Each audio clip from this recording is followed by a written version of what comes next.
Hello student, welcome to my YouTube channel. आज की इस वीडियो में मैं आपके लिए पार्ट 2 लेकर आया हूँ। पार्ट 2 जो कि आपके class 12th MP board special English का द डायमंड नेकलेस के एनालिटिकल क्वेश्चंस इसमें हैं। पहले वीडियो में मैंने आपको ऑब्जेक्टिव, सब्जेक्टिव और 2 क्वेश्चन एनालिटिकल जो है वो एक्सप्लेन कर दिए थे।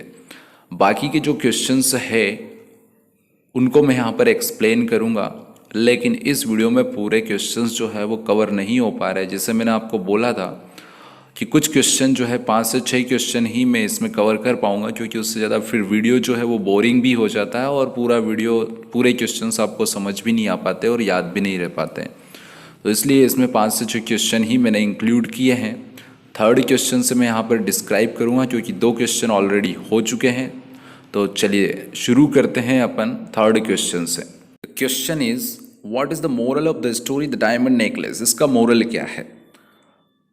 आंसर है the story the diamond necklace is written by G.D. Manoupesan, one of the prominent French short story writer. ये जो स्टोरी है शॉर्ट स्टोरी है और G.D.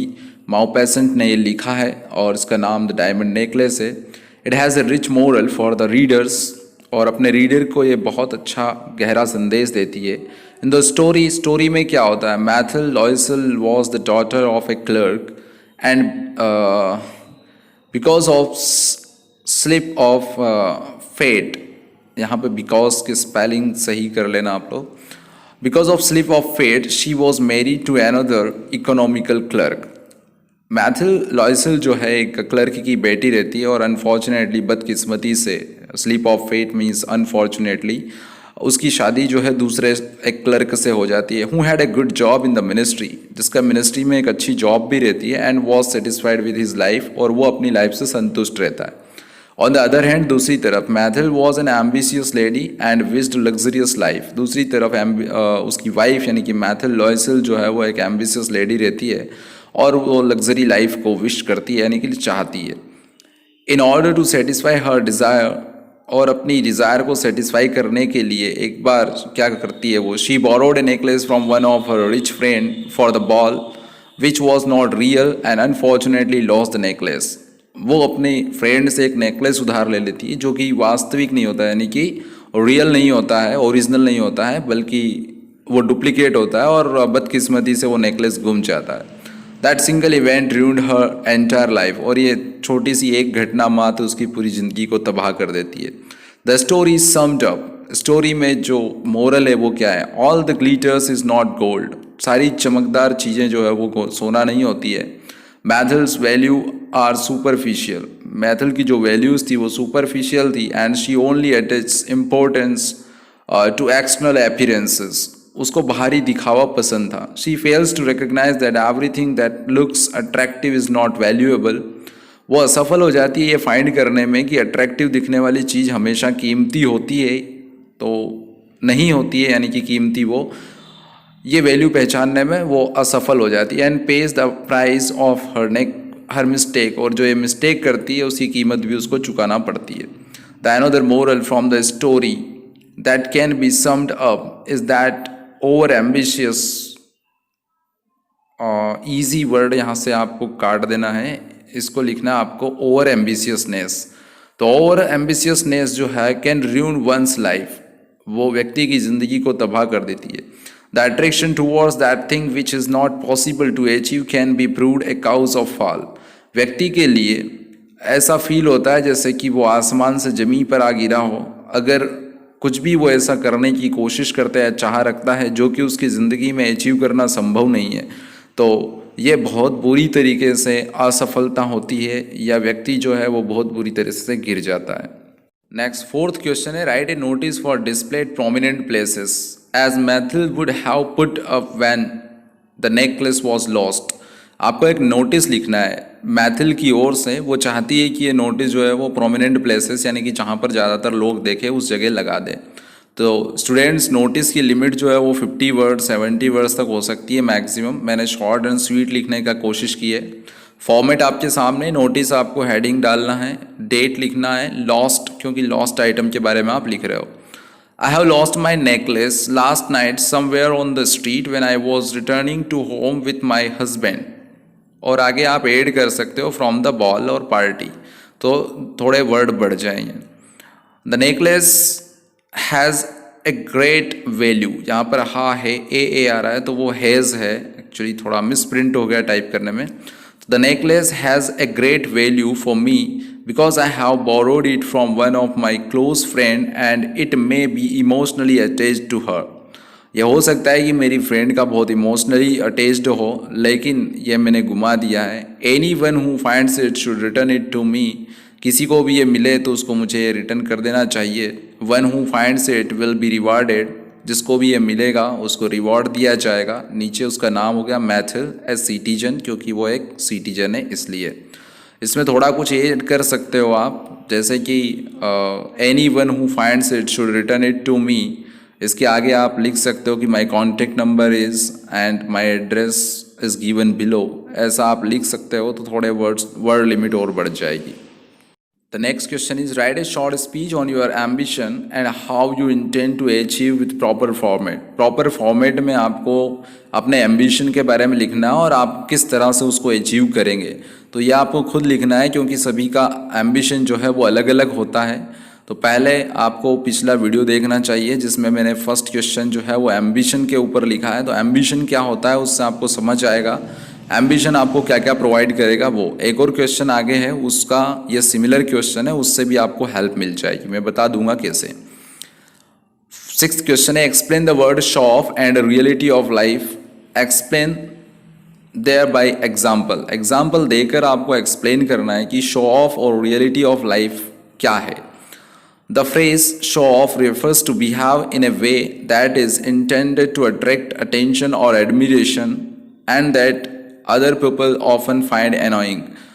तो शो ऑफ जो वर्ड है उसका मीनिंग ये है कि इस तरह से बिहेव करना और इस मकसद से बिहेव करना जिससे कि आप दूसरों की तारीफ जुटा सके और उनका ध्यान अपनी तरफ आकर्षित कर सके, और अक्सर इस तरह की हरकत जो है करना वो दूसरों को एनॉय करती है। In the story the diamond necklace, ये एग्जाम्पल हो गया है कि इस स्टोरी में जो कि डायमंड नेकलेस हमने पढ़ी है, Mathilde did show off in the ministers ball to attract the attention of others. दूसरों का ध्यान अपनी तरफ आकर्षित करने के लिए वो शो ऑफ करती है दूसरे के द्वारा दिया गया नेकलेस पहन के। But the reality was something different, परंतु वास्तविकता कुछ और ही रहती है। And that was the necklace she वोर in the ball was not real but it was paste और एन आर्टिफिशियल वन। जो नेकलेस जो रहता है उसकी वास्तविकता यह रहती है कि वो नेकलेस जो है वो नकली रहता है, वो ओरिजिनल नहीं रहता है। The meaning of the other phrase, दूसरे फ्रेज को देखते हैं। रियलिटी ऑफ लाइफ का मतलब क्या होता है, is something that is neither derivative not dependent but exist necessarily. Reality of life का मतलब यह है कि जीवन में कुछ ऐसी चीज़ें जो कि डेरिवेटिव नहीं होती, यानी कि किसी और चीज़ से बनी हुई या निकली हुई नहीं होती है, और ना ही किसी चीज़ पर वो डिपेंड रहती है, बल्कि खुद अपने आप में वो लाइफ में एग्जिस्ट करती है। It oppose the another phrase, और ये जो शो ऑफ वर्ड है या फ्रेज है उसका विरोध करता है। The phrase reality of life can be used for those things which are exist in the world. Reality word जो है उन चीज़ों के लिए यूज़ किया जा सकता है जो कि वास्तव में दुनिया में विद्यमान है या है। For example in the story the diamond necklace, Mathilde was married to a clerk of ministry and led an ordinary life, household and food was the reality of her life। जो present story है, short story the diamond necklace, उसमें Mathilde जो है एक clerk से शादी करती है जो कि मिनिस्ट्री में काम करता है और एक सामान्य सा जीवन जीती है, और सामान्य सा उसका घर है और सामान्य सा ही उनका फूड वगैरह होता है। तो यही मैथिल की जो लाइफ है उसकी रियलिटी है, यानी कि वास्तविकता है। सेवन्थ क्वेश्चन है जो कि आपके फिफ्थ क्वेश्चन से मैच करता है बिल्कुल। यहाँ पे थोड़ी सी कंडीशन अलग है, बाकी क्वेश्चन बिल्कुल सेम है। If you are poor but you are ambitious, how would you grab success in life, explain. यहाँ पर भी वेज आपको बताना है कि किस तरह से आप जो है सक्सेस हासिल करोगे। आप एम्बिशियस पर्सन हो बट कंडीशन ये रख दी कि आप पुअर हो। I am a poor student but ambitious, मैं गरीब हूँ पर एम्बिशियस हूँ। एंड एज आई हियर्ड, और जैसा कि मैंने सुन रखा है, दैट कि if one is honest at one's work, यदि कोई व्यक्ति अपने काम के प्रति ईमानदार रहे, one can achieve the desired goal, तो वो अपनी जो चाहत है उसको अचीव कर सकता है। बीइंग ए पुअर, गरीब होने के साथ साथ, I have no means to arrange better resources for my study. गरीब हूँ इसलिए मेरे पास स्टडी का मटेरियल अरेंज करने के पास लिए पैसा नहीं है।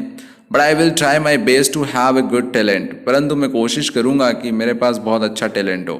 माई ambition gives me energy, actually यहाँ पे एमर्जी लिखा है, ये मिस प्रिंट हो गया है, वापस से थोड़ा करेक्ट कर लेना, energy. My ambition gives me energy to fight against difficulties and creates determination in me. मेरा जो एम्बिशन है वो मुझे ऊर्जा देता है, और वो ऊर्जा किसकी, कि मैं लड़ सकूं जो जीवन में आने वाली डिफ़िकल्टीज़ है उनसे, और मेरे अंदर डिटर्मिनेशन ये क्रिएट करती है। This determination and energy, again वो वर्ड मिसप्रिंट हो गया, energy motivate me at every moment. हर घड़ी हर क्षण जो है वो डिटर्मिनेशन और एनर्जी मुझे मोटिवेट करती है। I am trying to get good marks in my examination so that I can avail some scholarship for my higher study. मैं कोशिश कर रहा हूँ कि मैं अपनी एग्ज़ाम में अच्छे मार्क्स लेके आ सकूँ ताकि कुछ स्कॉलरशिप मुझे मिल जाए। I will also try to get some government schemes to arrange resources for my further studies. Government की कुछ स्कीम्स होती है उनको भी मैं फाइंड आउट कर रहा हूँ और उनमें ट्राई करने की कोशिश कर रहा हूँ कि वहाँ से भी मुझे कुछ हेल्प मिल जाए मेरी स्टडी के लिए। But I can not depend on all these things. I my self will try to do some work by which I will earn some money. But यहाँ पर मैं ट्राई कर रहा हूँ, और ये जो गवर्नमेंट ग्रांट्स है या गवर्नमेंट स्कीम्स है या स्कॉलरशिप, इनके ऊपर मैं अकेले डिपेंड नहीं रह सकता हूँ। मुझे खुद को भी कुछ करना होगा और मैं बिल्कुल काम करूँगा जिससे कि कुछ मनी मैं अर्न कर सकूँ। I have a plan for my spending, और मेरी खर्चे के लिए भी मेरे पास प्लान है। एंड दैट इज़, और वो ये है कि आई प्रॉमिस्ड, तो यहाँ पर थोड़ा करेक्ट कर लेना, I have made a promise to my self, या इस तरह भी हो सकता है, I promised my self to do not spend much money over the unnecessary things by which I can save some money and that money will help me। मैंने spending खर्चे के लिए भी एक अपने आप से प्रॉमिस किया है कि मैं किसी भी अननेसेसरी चीज़ों पर खर्चा नहीं करूँगा, और जिस तरह से अननेसेसरी चीज़ों पर खर्चा ना करने से जो पैसा बचेगा उस सेव्ड मनी को मैं यूज़ कर सकता हूँ अपनी फर्दर स्टडी के रिसोर्सेज को अरेंज करने में, और ये मनी जो बचाऊँगा मैं, ये मुझे डेफिनेटली हेल्प करेगी। So in this way I can get success in the life. ये और आगे आप ऐड कर सकते हैं चाहे तो, इतना लिखेंगे तो भी बेटर है। नेक्स्ट 8th क्वेश्चन है, we should cut our coat according to clothes, explain this idioms. Hindi में आपने सुना होगा कि जितनी चादर हो उतने ही पैर फैलाना चाहिए, इसका मतलब वही है। The idiom we should cut our coat according to clothes refers, इस आइडियम का मतलब क्या है? To emphasize that we should do as well as possible with the limited money we have. हमें प्रयास ये करना चाहिए कि हम उतना ही खर्च करें या उतनी ही चीज़ों में अपन हाथ डालें जितना कि हमारे पास पैसा है उस लिमिट में। Some people are showy at their nature, कुछ लोग जो है वो दिखावे में बिलीव करते हैं और उस नेचर के होते हैं। And in order to make others to think that they are rich and belong to high class, और वो क्या करते हैं, वो लोग जो है वो अपने आप को रिच दिखाने के लिए और वो ये दिखाने के लिए कि वो हाई क्लास से बिलोंग करते हैं, they are very often intended to attract others attention, और वो इसलिए अक्सर जो है वो इस मकसद से लोगों के सामने जाते हैं कि वो दूसरों का ध्यान जो है वो अपनी तरफ आकर्षित कर सके। एंड फॉर दिस, और इसके लिए they start spending over the things which they are not really needed, और इसलिए वो उन चीज़ों पर खर्च करना शुरू कर देते हैं जो कि उनको ज़रूरत नहीं होती है। And spend more than they have, और उससे ज़्यादा वो खर्च कर देते हैं जितना उनके पास रहता है। The given idiom tells us, जो आइडियम है वो हमें कहता है कि we should spend money according to our income, हमें पैसा अपनी इनकम के अनुसार खर्च करना चाहिए। Our spending must not exceed to our income, हमारी जो खर्चे हैं वो हमारी इनकम से अधिक नहीं होना चाहिए। The story the diamond necklace, जो डायमंड नेकलेस स्टोरी है, teach us a good lesson, वो हमें बहुत अच्छी सीख देती है। In the story Mathilde tried her best to show off और टू लुक लाइक, यहाँ पे थोड़ा स्पेलिंग मिस्टेक है, लुक का स्पेलिंग करेक्ट कर लीजिएगा। तो इस स्टोरी में मैथल जो है अपनी कोशिश प्रयास करती है बेस्ट या उत्कृष्ट प्रयास करती है दिखावा करने का और look like a rich lady, एक अमीर लेडी दिखने की कोशिश करती है। And for this she borrowed A necklace from one of her friend, और इसलिए वो अपनी फ्रेंड से एक नेकलेस उधार ले लेती है। Unfortunately she had lost that necklace, और बदकिस्मती से वो नेकलेस उसका गुम जाता है। And because of unawareness about the originality of the necklace, और क्योंकि वो बिल्कुल अनअवेयर रहती है कि उस नेकलेस की ओरिजिनलिटी क्या है, and she couldn't make any difference between the real and paste, और उसको वास्तविकता में यानी कि वो असली की नकली इस चीज़ में वो अंतर भी नहीं कर सकती थी। शी हैड टू पे all the amount of the real necklace, तो इस वजह से उसको गलती हुई और उस गलती की वजह से उसको पूरे ओरिजिनल नेकलेस की कॉस्ट पे करना पड़ी। That made her life ruined, और इस तरह से उसकी लाइफ जो है वो बर्बाद हो गई है। तो बिल्कुल आइडियम जो है वो सही है कि हमें अपने पास जितना कपड़ा हो उतना ही या उसी हिसाब से ही हमें कोट जो है उसकी कटिंग करवाना चाहिए। हम जैकेट का कपड़ा लेके गए और कोट सिलवाने गए तो ये कहीं ना कहीं जो है टेलर के सामने जाकर इंसल्ट होगी। तो वैसे ही अगर आपके पास जितना धन है उससे ज़्यादा खर्च करोगे तब भी आपकी इंसल्ट हो सकती है, डेप्ट बढ़ जाएगी, और उस वजह से जो है लोग आपके घर आएंगे, आपको कॉल करेंगे, परेशान करेंगे उनकी डेप्ट रिकवर करने के लिए। तो ये आपके लिए बहुत मुश्किल हो जाएगी। तो एक्चुअली में ये हमें रियल लाइफ में भी बहुत कुछ सिखाती है। तो 8 क्वेश्चंस मैंने कवर कर दिए यहाँ पर, 4 क्वेश्चन और इसके बचे हैं, वो मैं कल तक जो है वो कोशिश करूँगा कि मैं डाल दूँ।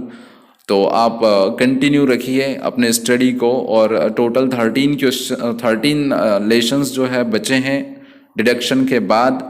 तो 13 में से ये दूसरा लेसन जो है वो कल कंप्लीट हो जाएगा, तो 11 लेसन्स रहेंगे। हर लेसन में ज़रूरी नहीं है कि ज़्यादा टाइम लगेगा, कोशिश करूँगा कि 2 दिन में कम से कम मैं आपको एक लेसन ख़त्म कर दूं। तो 11 लेसन्स बचेंगे, तो 22 डेज यानी कि फरवरी ख़त्म होने से पहले ही आपका इंग्लिश का पूरा एनालिटिकल, ऑब्जेक्टिव और सब्जेक्टिव सारे क्वेश्चंस कवर हो जाएंगे। लास्ट का जो टाइम बचेगा उसमें आप ग्रामर पढ़िए। ग्रामर आप एग्ज़ाम के जस्ट पहले पढ़ें तो ज़्यादा बेटर है, क्योंकि कुछ ग्रामर के पोर्शन ऐसा है कि जिसमें आप जितनी ज़्यादा मेहनत करोगे उतनी ही कम होगी। जैसे कि नरेशंस होती है, उसमें बहुत सारे रूल्स एंड रेगुलेशंस होते हैं, और सारे रूल्स एंड रेगुलेशंस जो है वो इमीडिएटली याद नहीं रह पाते हैं। तो students, best of luck. And आज के इस वीडियो में इतना ही। Thank you very much.